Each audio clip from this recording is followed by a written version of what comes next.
everyone, I'm Anna and this is the R5 Leather Workshop. Today we're going to finish off this bag that we did where I instructed you how to do a zipper. If you want to see that video, go check it out here. But I was thinking, and although you can do a basic strap with a single piece, I thought that I would quickly show you how to make a thicker strap from multiple pieces of leather glued together. So that's what we're going to do today and finish off this bag. So to start, you want to cut the strips that you want in the length of your shoulder bag. So these are going to be 14 inches. We're going to use the same size handles that I used on the original tote bag video. So these are 14 inches long, and I am just using the exact same leather from this bag.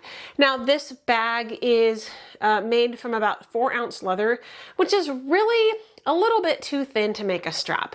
It's just gonna get real worn down real fast and stretch quite easily. So this will eliminate both those problems. So what you're gonna do is where normally you'd have 2 straps of 14 inches long, which that's the length we're using. Feel free to use whatever length you would like to use. You'll just need 4 strips of the same length. So these are all cut here. I've already cut them. They're 14 inches long and I have 4 of them. And this is really super simple. So all you're gonna do is make sure there's no goobers on them. That's all you need is a funny little bump in your leather.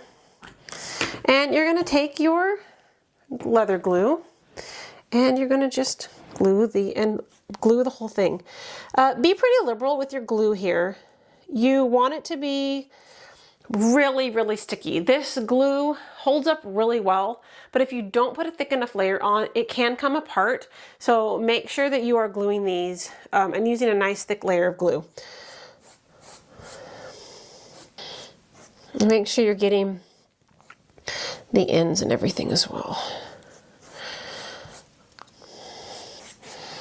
Okay. So from here, you can let this dry. If you're a patient person, or if you have other projects to do, I am not a patient person. So I am whipping out my heat gun. So we're gonna dry this real quick with the heat gun.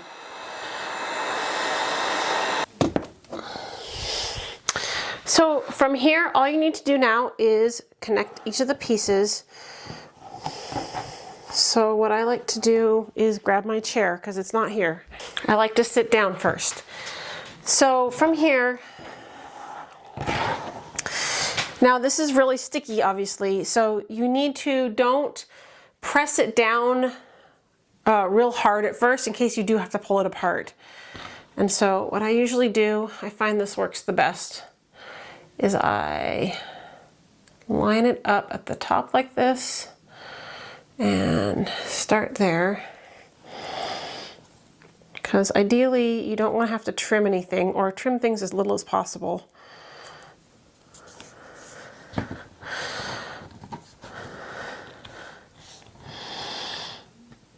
Okay, and once you have it lined up,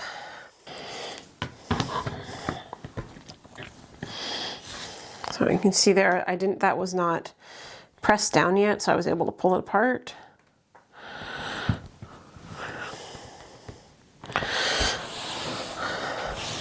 Okay.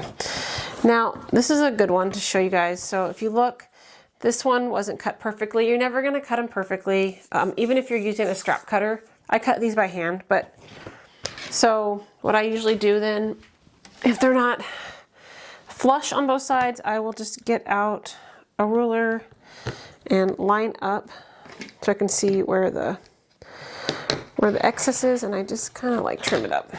From here, what I usually do is I cut the ends. I curve off my ends. So these are inch pieces, so I'm just gonna punch out the ends with my punch-in strap. Remember, if you don't have a punch-in strap, you can use something curved off on the end and mark it out and just hand cut it. I feel like this is worth its money. Just make sure you buy a good one. Don't don't buy a cheap one on Amazon. Go to Tandy Leather or Buckle Guy. I really love these craft tool ones from Tandy. They haven't let me down, and I'm pretty hard on them.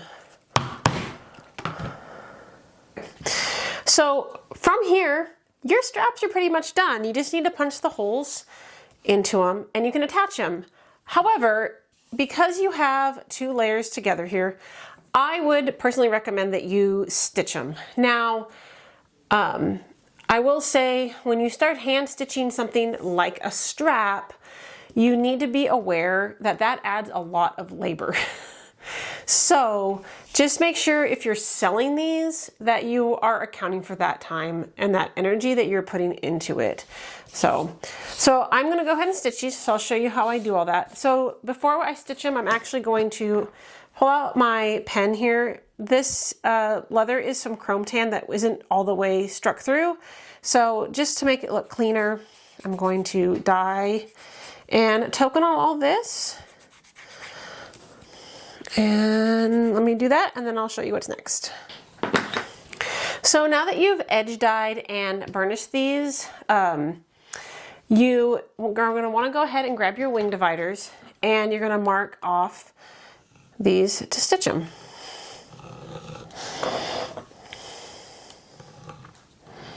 When going around the corner here with your wing dividers, I often find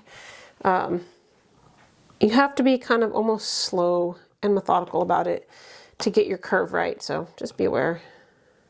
So do that on both sides. You're going to want to punch everything out with your stitching chisels and then stitch everything. So I'm going to go do that real quick. We'll come back and I'll show you the finished product.